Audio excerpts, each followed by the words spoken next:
আপনাদের একটা প্রশ্ন করি, বলুন তো জীবনে কি করে সবচেয়ে সফল হওয়া যায় বা বেশি টাকা ইনকাম করা যায়? চাকরি না ব্যবসা? অনেকেই বলবেন চাকরি, কিন্তু সত্যিকার অর্থে এটা ভুল।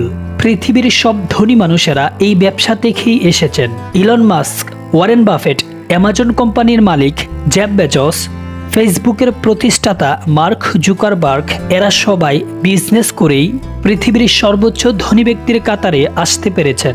শুধু ইউরোপ বা আমেরিকা নয়, আমাদের নিকটবর্তী দেশ চীনের মানুষ বাংলাদেশ এবং ভারতের লোকেদের থেকে অনেক গুণ এগিয়ে গেছে শুধুমাত্র এই বিজনেসকে আঁকড়ে ধরে। আমাদের দেশের বেশিরভাগ মানুষের মাথায় একটি চিন্তা, পড়াশোনা শেষ করে ভালো একটি চাকরি করতে হবে, কারণ তারা বিজনেসকে ভয় পায়, কারণ বিজনেসে ক্ষতি হলে তখন কি করব? জীবন পুরোপুরি শেষ হয়ে যাবে। আসলে তারা বিজনেসের গোপন কৌশলগুলো জানে না, জীবনের রিস্ক বা চ্যালেঞ্জ নিতে জানে না। তাই আজকের এই ভিডিওতে সফল মানুষের দেওয়া বিজনেসের কিছু মূল্যবান কৌশল তুলে ধরব, যাকে দুনিয়া অর্থশাস্ত্র নামে চিনে। একজন মানুষ ব্যবসায় লোকসানে পড়লে তাকে পেটার ড্রেকারের প্রতিষ্ঠানের শিক্ষা নিতে বলে। এর পাশাপাশি অর্থশাস্ত্রের বই পড়ার কথা বলেন অ্যাডভান্স ব্যবসায়ী বা সফল বিজনেসম্যানেরা। আর তিনি সেটাই করেন, কিন্তু প্রথম অবস্থায় তিনি চাণক্য নীতিগুলো বুঝতে পারছিলেন না, কারণ সেগুলো খুবই কঠিন ভাষায় লেখা ছিল। কিন্তু কষ্ট করে শিখেন এবং নিজের বিজনেসে এগুলো প্রয়োগ করেন, ফলে কম সময়ের মধ্যেই তার ব্যবসা এতটাই বৃদ্ধি পায়, সবাই তাকে প্রশ্ন করতে থাকে যে সে কি করে এতটা এগিয়ে গেলেন। তখন তিনি চাণক্যের বিজনেস কৌশলগুলিকে সহজ সরল ভাষায় লিখেন, যাতে লোকেরা সেগুলোকে ব্যবসায় বা যুক্তিগত জীবনে প্রয়োগ করে সফল হতে পারে। বর্তমান সময়েও কিভাবে অ্যাপেল চাণক্য নীতিকে অনুসরণ করে সফল হয়েছেন সেগুলো নিয়েও আলোচনা করব। এই কৌশলগুলোকে কিছু সরাসরি বলবো, কিছু গল্পের মাধ্যমে বলবো। তাই চলুন ভিডিওর মূল পয়েন্টে যাওয়া যাক। প্রথম গল্পটি হলো, প্রাচীনকালে একটি শহরে দুইজন ব্যবসায়ী ছিল। দুজনই মধু বিক্রি করত। একজনের দোকানে মধু খুব ভালো ছিল, কাঠি ছিল, কিন্তু তার দোকানে কাস্টমার কম ছিল। কিন্তু তার তুলনায় দ্বিতীয় মধু বিক্রেতার দোকানে মধুর গুণগত মান তুলনামূলকভাবে একটু কম ছিল। বেশি মিষ্টিও ছিল না, কিন্তু তার দোকানের মধু খুব বিক্রি হতো, কারণ দ্বিতীয় ব্যক্তির মধু মিষ্টি না হলেও তার মুখের কথা খুবই মিষ্টি ছিল। অপরদিকে প্রথম ব্যক্তির দোকানের মধু অনেক মিষ্টি হলেও তার মুখের কথাবার্তা তেমন ভালো ছিল না। চাণক্য বলেছেন, যে মানুষের মুখের ভাষা খারাপ থাকে সে কখনোই মানুষের সাথে ভালো সম্পর্ক গড়ে তুলতে পারে না, ফলে তার উন্নতি সহজেই হয় না, সে অসফল হয়ে যায়। আর একজন ব্যবসায়ীর মুখের ভাষার উপরই বিজনেস টিকে থাকে। তাই ব্যবসায় সফল হতে গেলে মুখের ভাষায় মিষ্টতা থাকা দরকার। পরবর্তীতে চাণক্য নীতিটি ছোট ব্যবসায়ীদের ক্ষেত্রে খুবই গুরুত্বপূর্ণ। আজকের দিনে বিজনেসে লস হওয়ার সবচেয়ে বেশি কারণ হলো ব্যাংক থেকে টাকা লোন নেওয়া বা লোকের কাছ থেকে টাকা ধার করা। চাণক্য বলেছেন, মানুষকে তার বিপদ থেকে বাঁচার জন্য অর্থ সঞ্চয় করা দরকার। আর অর্থের চেয়ে গুরুত্বপূর্ণ হলো স্ত্রী, কারণ স্ত্রী হলো সম্মান। ঠিক সেইভাবেই একজন ব্যবসায়ীর সম্মান হলো তার নাম, তার ভালো ব্যবহার বা তার কথাবার্তার ধরন। ঠিক তেমনি একজন বিজনেসম্যানের কাছে অর্থ সঞ্চয়ের চেয়ে গুরুত্বপূর্ণ হলো তার ব্যবসার সুনাম। একজন ব্যবসায়ীর সামনে যদি প্রশ্ন রাখা যায় যে তাকে কোনটা আগে বজায় রাখতে হবে, অর্থ কামানো নাকি ব্যবসার সুনামকে ঠিক রাখা, তাহলে চিন্তা না করেই ব্যবসার সুনামকে রক্ষা করা উচিত। এর একটি জ্বলন্ত প্রমাণ হলো, যখন স্যামসাং তাদের মোবাইল ফোন বিস্ফোরণ হয়ে যাচ্ছিল, তখন কোম্পানি লোকসানের কথা না ভেবে সমস্ত মোবাইল ফোন বাজার থেকে তুলে নিয়েছিল এবং গ্রাহকদের টাকা ফেরত দিয়েছিল।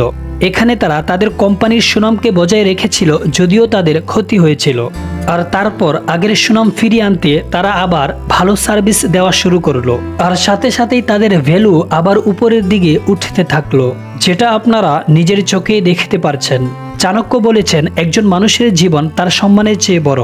ইমানদার হওয়া উৎকৃষ্ট গুণ, এটা আপনি অনেক জায়গায় শুনেছেন, কিন্তু বর্তমান জামানায় অতিরিক্ত সৎ মানুষ হয়ে থাকতে পারবেন না। কিছু চালাকি আপনাকে অবশ্যই শিখতে হবে, না হলে আপনি ব্যবসা করতে পারবেন না। অর্থাৎ আপনাকে বাস্তব অনুসারে চলতে হবে। চাণক্য বলেছেন, ব্যবসার গোপন কথা কারো কাছেই শেয়ার করা উচিত নয়, করলে আপনার অনেক ক্ষতি হবে। বন্ধুরা, কোকাকোলা এমন এক কোম্পানি যারা জলের স্বাদকে পরিবর্তন করে এবং কিছু উপাদান মিশিয়ে সেটাকে অনেক দামে বিক্রি করছে। কিন্তু আপনারা জানলে অবাক হবেন, কোকাকোলার সফল হওয়ার পিছনে রয়েছে একটি গোপন ফর্মুলা, যা কিনা পৃথিবীতে মাত্র দুজন ব্যক্তিই জানেন। অনেক কোম্পানি কোকের মতো পানীয় তৈরি করার চেষ্টা করেছে, কিন্তু তারা কোকের স্বাদকে আনতে পারেনি। আপনাদের নিজেদের এলাকাতেও 4-5টি মিষ্টির দোকান আছে, কিন্তু দেখবেন কোনো একটি দোকানে সবচেয়ে বেশি বিক্রি হয়। এর কারণ হলো সেই দোকানের মিষ্টির স্বাদ অন্য দোকানগুলো থেকে ভালো। আর এই ভালো হওয়ার পিছনে রয়েছে কিছু গোপন ফর্মুলা, যা কিনা অন্য দোকানদাররা জানে না। চাণক্য নীতি এটাই বলেছেন যে নিজের বিজনেসের গোপনীয়তা কারো কাছে শেয়ার করবেন না, এটা আপনাকে ধ্বংস করে দিতে পারে। ব্যবসায় আরেকটি রহস্য হলো নেতিবাচক লোকেদের থেকে দূরে থাকা উচিত। বন্ধুরা, আমি যখন ইউটিউব চ্যানেল শুরু করি তখন আমার একটি বন্ধুর সাথে দেখা হয়। সে বেকার ছিল। আমি তাকে আমার ইউটিউব চ্যানেল সম্পর্কে বলেছিলাম এবং তাকেও একটি ইউটিউব চ্যানেল ক্রিয়েট করার কথা বলেছিলাম। তখন সে আমাকে বলে কোন ধরনের চ্যানেল খুলবে। আমি জানতাম সে 10ম শ্রেণীর বাচ্চাদের টিউশন পড়ায়, তাই তাকে একটি টিউটোরিয়াল চ্যানেল খোলার কথা বলি। তখন সে আমাকে বলে, যখন সব ছেলেরা 10ম শ্রেণী পাশ করে ফেলবে তখন আমি কি করব। আর একদিন তো আসবে যখন সবাই সবকিছু শিখে যাবে, আর 1-2 হাজার ভিডিও ক্রিয়েট করার পর কন্টেন্টের আইডিয়াও শেষ হয়ে যাবে। তখন আমি আরো কন্টেন্ট কোথায় পাবো, আর তখন সাবস্ক্রাইবার কিভাবে আসবে। তার এসব প্রশ্নের উত্তর তখন আমার কাছে ছিল না। আমিও সেই সময় চিন্তায় পড়ে গিয়েছিলাম যে সমস্ত ভিডিও ক্রিয়েট করার পর আমি কন্টেন্ট কোথায় পাবো, কন্টেন্ট আবার শেষ হয়ে যাবে না তো, সাবস্ক্রাইবার কোথায় থেকে আসবে। আসলে এগুলো ছিল নেতিবাচক চিন্তা ভাবনা। সে তো দুঃখী ছিলই, উল্টে আমাকেও নেগেটিভ বা দুঃখী করে দিয়েছিল। তাই ব্যবসায় সফল হতে গেলে নেতিবাচক মানুষ থেকে দূরে থাকুন, না হলে আপনিও দুঃখী হয়ে যাবেন। কেননা একটি আমের ঝুড়িতে যদি একটা পচা আম থাকে তাহলে সবগুলো আমকেই নষ্ট করে ফেলবে। তবে চাণক্য এখানে দুঃখী মানুষকে অবহেলা করতে বলেননি, তাদেরকে সাহায্য করতে নিষেধ করেননি। তিনি শুধু নেগেটিভ মানুষদের কাছ থেকে দূরে থাকার কথা বলেছেন। ব্যবসায়ীদের ক্ষেত্রে আরেকটি বিষয়ে খুবই লক্ষ্য রাখা দরকার, সেটা হলো ব্যবসার মূলধনকে কোনো যুক্তিগত বা পারিবারিক কোনো কাজে খরচ না করা। ধরুন আপনি 5 থেকে 10 লাখ টাকা নিয়ে কাপড়ের ব্যবসা শুরু করেছেন। ভালো ভালো জামা কাপড় দেখে আপনার স্ত্রী বা ছেলে মেয়ে সেই সব কাপড় ব্যবহার করতে শুরু করলো, অথবা বাড়িতে আত্মীয় স্বজন আসলো, তাদেরকেও দোকান থেকে জামা কাপড় দিতে শুরু করলো। তাহলে দেখবেন আপনার ব্যবসার পুঁজিতে ঘাটতি পড়ে যাবে, পুঁজি আপনার ধীরে ধীরে হারিয়ে যেতে থাকবে। একটি সত্য ঘটনা বলি, শুনুন। আমার একজন পরিচিত মারোয়ারি ব্যবসায়ী বন্ধু আছে। তার একটি বিরাট দোকান আছে। তিনি সেখানে পাইকারি ও খুচরা পণ্য বিক্রি করে।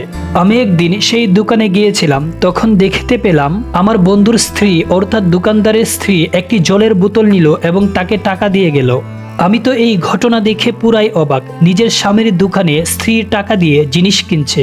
তখন দোকানে ভিড় থাকার কারণে আমি বন্ধুকে এটার কারণ জিজ্ঞাসা করতে পারিনি। পরে আমি তাকে জিজ্ঞাসা করেছিলাম এটা কেমন ব্যাপার। তখন সে উত্তর দিয়েছিল, যখন কেউ দোকানে এসে কিছু কিনবে তখন সে গ্রাহক, আর গ্রাহককে টাকা দিয়েই পণ্য কিনতে হবে, সেটা নিজের স্ত্রী বা পুত্র হোক।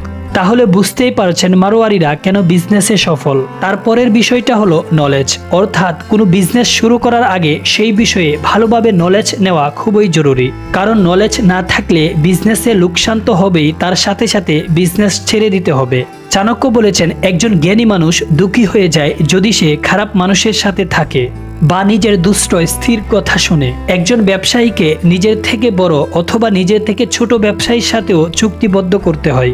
বিভিন্ন প্রকারের মানুষদের সাথে মিশতে হয়, তাদেরকে খুশিও রাখতে হয়, সে ভালো হোক বা খারাপ হোক। চাণক্য বলেছেন, বিভিন্ন ধরনের মানুষের সাথে কি ধরনের আচরণ করা দরকার সেটা শেখা খুবই জরুরি। তিনি বলেছেন, একজন অহংকারী মানুষকে সম্মান দিয়ে তার মন জয় করতে পারেন। একজন মূর্খ মানুষকে তার মূর্খতা করতে দিন, তাতে সে খুশি থাকবে। আর কেবলমাত্র একজন সত্যবাদী মানুষকে সঠিক কথা বলেই তাকে প্রভাবিত করতে পারেন। চাণক্য আরও বলেছেন, প্রত্যেকটি সম্পর্কের পিছনে কোনো না কোনো স্বার্থ লুকিয়ে থাকে, আর সেটা একজন ব্যবসায়ীকে অবশ্যই জানতে হবে, কেউ যেন তার বন্ধুত্বের আড়ালে তার ক্ষতি না করতে পারে। ব্যবসা শুরু করতে আরেকটি দক্ষতা থাকতে হবে, সেটি হলো লোকের কথায় কান না দেওয়া। ধরুন আপনি কোনো ব্যবসা শুরু করতে যাচ্ছেন, আর আপনার মধ্যে আছে এত পড়াশোনা করে এই ব্যবসা শুরু করতে যাব, লোকে কি ভাববে, লোকে কি মনে করবে, তাই চক্ষু লজ্জা থাকলে ব্যবসা করতে পারবেন না।